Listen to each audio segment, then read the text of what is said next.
എന്റെ വേണുവേട്ടൻ മരിച്ചു. ഭർത്താവില്ലാതെ ഗർഭം ധരിച്ച ഞാൻ വീട്ടുകാർക്കൊരു പ്രശ്നമായിരുന്നു. അച്ഛന്റെ അന്തസ്സിനെ പറ്റി, കോൺവെന്റിൽ പഠിച്ചിരുന്ന അനിയത്തിയുടെ ഭാവിയെ പറ്റി ഞാൻ ആലോചിക്കും തോറും ഞാൻ തളരുകയായിരുന്നു. ഒരു ദിവസം അച്ഛൻ എന്നോട് പറഞ്ഞു, ഏതായാലും സംഭവിക്കേണ്ടത് സംഭവിക്കും. ഇനി ഇതിനൊരു പരിഹാരം കണ്ടെത്തുന്നതാണ് ബുദ്ധി. നിനക്കിഷ്ടമില്ലാത്തൊരു കാര്യത്തിന് ഞാൻ ഇങ്ങനെ നിർബന്ധിക്കാൻ പോവുകയാണ്. രാഘവനെ വിവാഹം കഴിക്കണം. വേണ്ട, എന്നോട് അല്പമെങ്കിലും സ്നേഹമുണ്ടെങ്കിൽ അച്ഛനെ നിർബന്ധിക്കരുത്. എന്നാൽ ഇവൾ തെരുവിൽ കിടന്ന് പ്രസവിക്കട്ടെ അമ്മാവ.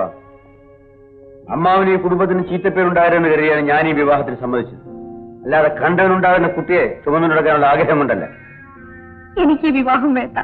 അത് തീരുമാനിക്കേണ്ടത് നീയല്ല. നിനക്കൊരു അഞ്ചത്തി കൂടി ഉണ്ടെന്നുള്ള കാര്യം നീ മറക്കരുത്.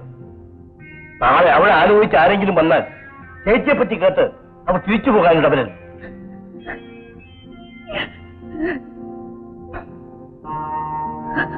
അമ്മാവൻ ഇങ്ങോട്ട് വരണം. ഇവളുടെ സമ്മതം നോക്കിയിരുന്നാൽ മറ്റുള്ളവരുടെ മുമ്പിൽ അമ്മാവന് തലപൊക്കി നടക്കാൻ പറ്റില്ല.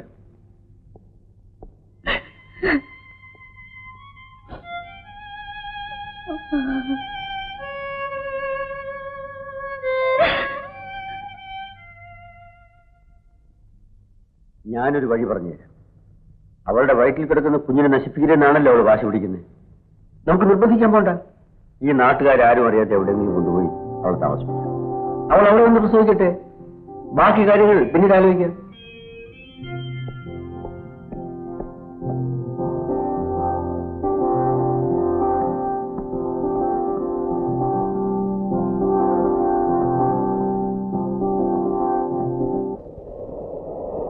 എന്നിട്ട് അവരുടെ അഭിപ്രായങ്ങൾക്ക് നിങ്ങൾ വഴങ്ങിയോ?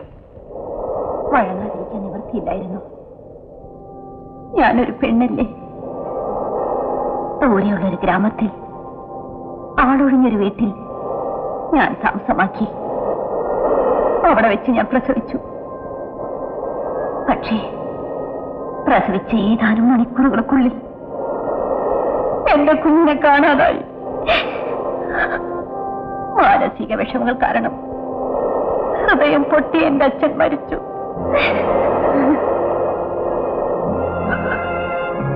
എല്ലാം എനിക്ക് നഷ്ടപ്പെട്ടു. പലതവണ ഞാൻ മരിക്കാൻ ശ്രമിച്ചതാണ്. പക്ഷേ എന്റെ അനീതിക്ക് വേണ്ടി ഞാൻ ജീവിക്കണമായിരുന്നു. ഏകാന്തത മാത്രം എനിക്ക് കൂട്ടായി. അല്ലെങ്കിൽ അത് മാത്രം ഞാൻ ഇഷ്ടപ്പെട്ടു.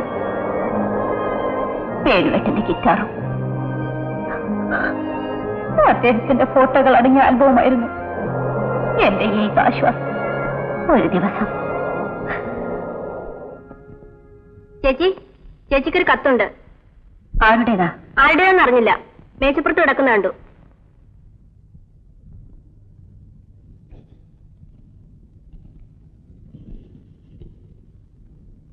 നിന്റെ കുഞ്ഞ് ജീവിച്ചിരിപ്പുണ്ട്. കൂടുതൽ വിവരങ്ങൾ അറിയാൻ ഇന്ന് രാത്രി 10 മണിക്ക് എസ്റ്റേറ്റ് ബംഗ്ലാവിന്റെ അടുത്തുള്ള ഔട്ട് ഹൗസിൽ വരിക.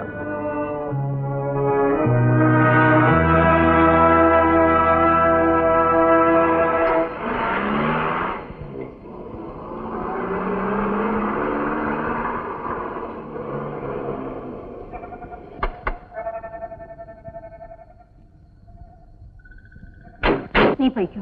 1 മണിക്കൂർ കഴിഞ്ഞ് ഇങ്ങോട്ട് വന്നാൽ മതി. പറഞ്ഞു കേൾക്കൂ.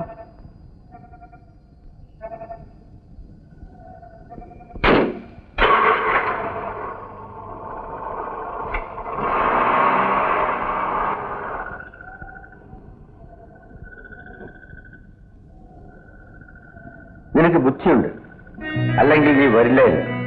എന്റെ കുഞ്ഞെവിടെ? പേടിക്കണ്ട, അവൻ എന്റെ സംരക്ഷണയിലുണ്ട്. പരിഭ്രമിക്കാനൊന്നുമില്ല. ആരും ഒന്നും അറിഞ്ഞിട്ടില്ല. ലോകം ഇതറിഞ്ഞാൽ നിന്റെ തറവാടിന്റെ മാനം എന്താകുമെന്ന് നിനക്കറിയാമല്ലോ. നിങ്ങൾക്ക് എന്താണ് വേണ്ടത്? പഠിച്ചുകിട്ടില്ലാതെ കാര്യം പറയൂ. ഒന്നുമില്ല. നീ ഇതുവരെ സമ്മതിക്കാതിരുന്ന ഒരു ചെറിയ കാര്യം. ഞാനും നീയും തമ്മിലുള്ള വിവാഹം. നിന്റെ രഹസ്യങ്ങൾ അറിഞ്ഞാൽ ആരും നിന്നെ വിവാഹം കഴിക്കാൻ തയ്യാറാവില്ല. ഞാൻ നിന്റെ മുറച്ചെറുക്കനാണ്. നിന്റെ കാര്യങ്ങൾ നോക്കാനുള്ള കഴിവ് എനിക്കുണ്ട്. ദയവായി എന്റെ മോൻ എനിക്കൊന്ന് കാണിച്ചു തരും. എന്തിന് കാണിച്ചു തരില്ലാക്കും? അവന് നിന്നെ തന്നെ ഏൽപ്പിക്കാം. നമ്മുടെ വിവാഹത്തിന് ശേഷം മാത്രം. വിവാഹം കഴിഞ്ഞിട്ടും അയാൾ കുഞ്ഞിനെ എന്നെ കാണിച്ചില്ല. എപ്പോഴും ഓരോ കാരണം പറഞ്ഞ് അയാൾ എന്നെ കളിപ്പിച്ചു. എന്റെ ഭർത്താവാണെന്ന് അധികാരം വെച്ചുകൊണ്ട് എന്റെ സ്വത്തുക്കൾ ധൂർത്തടിച്ചു. പക്ഷേ എന്റെ കുഞ്ഞിനെ കാണിച്ചു തരാതെ എന്നോടൊപ്പം ഉറങ്ങാൻ മാത്രം അയാളെ ഞാൻ അനുവദിച്ചില്ല. മദ്യപാനികളായ കൂട്ടുകാരെ അയാൾ എന്നും എസ്റ്റേറ്റ് ബംഗ്ലാവിലേക്ക് കൊണ്ടുവരുമായിരുന്നു. എന്റെ അച്ഛൻ പരിഭാവനമായി സൂക്ഷിച്ചിരുന്ന ബംഗ്ലാവിൽ പല രാത്രികളിലും വേശികളുടെ പൊട്ടിച്ചിരികൾ മുഴങ്ങി. ജഗമേ ചലേ ഭവന കി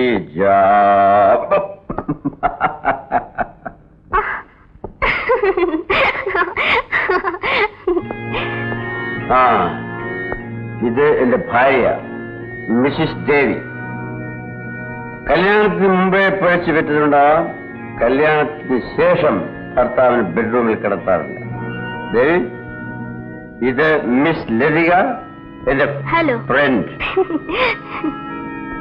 good night.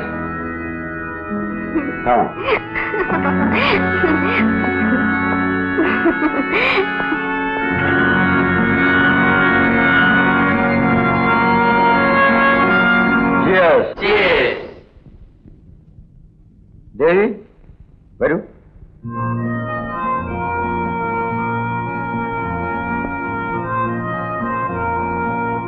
Why don't you join us?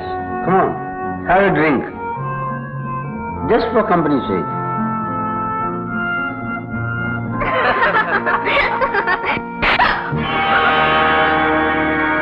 ഇല്ല, ഇനി ഞാൻ സമ്മതിക്കില്ല. അച്ഛൻ കഷ്ടപ്പെട്ട് സമ്പാദിച്ച സ്വത്തുക്കൾ മുഴുവനും നശിപ്പിക്കാനാണ് നിങ്ങൾ നോക്കുന്നത്. അതെന്റെ സുഖത്തിന് വേണ്ടി. പിഴച്ചുപറ്റി നിന്റെ മാന രക്ഷിച്ചതിന്റെ കൂലിയാണെന്ന് കരുതിക്കോ. കുറെ കഴിയുമ്പോൾ അഡ്വക്കേറ്റ് ഇവിടെ വരും. എസ്റ്റേറ്റിന്റെ ഒരു ഭാഗം എന്റെ പേരിൽ എഴുതി വെച്ചില്ലെങ്കിൽ പിന്നെ നീ ജീവിച്ചിരുന്നെന്ന് വരില്ല.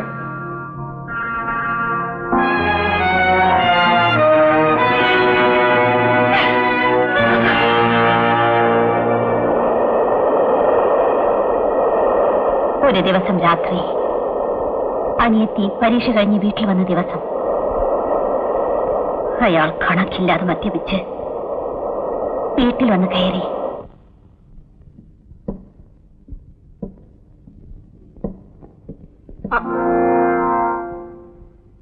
നീ എപ്പോ വന്നടി? കാലത്ത്. പരീക്ഷയെല്ലാം കഴിഞ്ഞോ? ഗുഡ്. നീ ഇനി പഠിക്കാനൊന്നും പോണ്ട.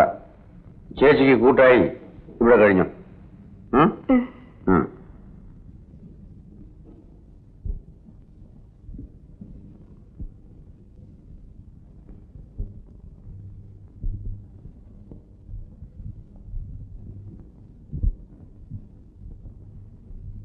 ഇന്ന് ലതിക ഫ്രീ അല്ല, മോളി ഫ്രീ അല്ല, ആരും ഫ്രീ അല്ല. ഇന്ന് ഞാൻ നിന്റെ കൂടെ കിടക്കും. പുറത്തു പോകും. പോകാൻ ഇതുവരെ ഞാൻ ക്ഷമിച്ചു. ഇനിയും എന്നെ പരീക്ഷിച്ചാൽ നീ അനുഭവിക്കും. അനുഭവിച്ചോളാം. ആദ്യം മുറിയിൽ പുറത്തിറങ്ങണം.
രാജി രാജി രാജി അയ്യോ രാജി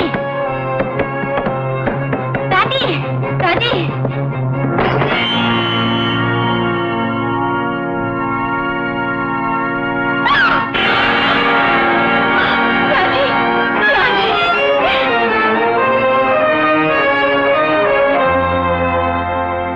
എന്റെ ചേച്ചി, ഞാൻ നശിച്ചു. ഇന്നലെ രാത്രി രാജേട്ടൻ എന്റെ മുറിയിൽ കയറി വന്നു. ഇനി ഞാൻ ജീവിച്ചിരുന്നിട്ട് കാര്യമില്ല.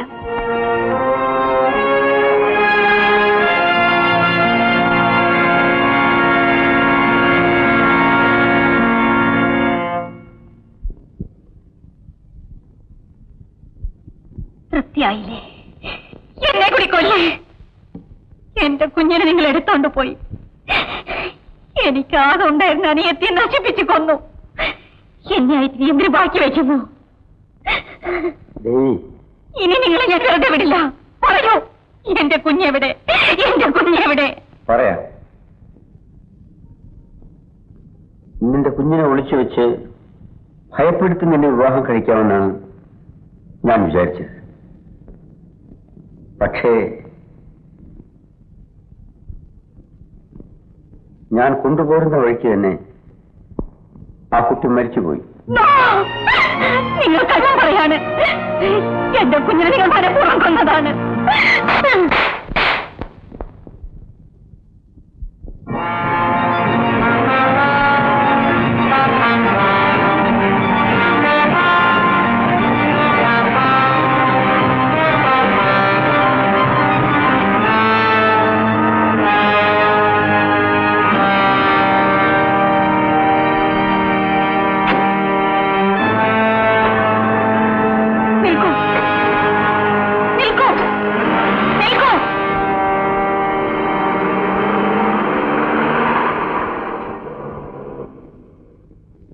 ഞാൻ വിളിച്ചത് കേൾക്കാതെ അയാൾ കാറും എടുത്തുപോയി.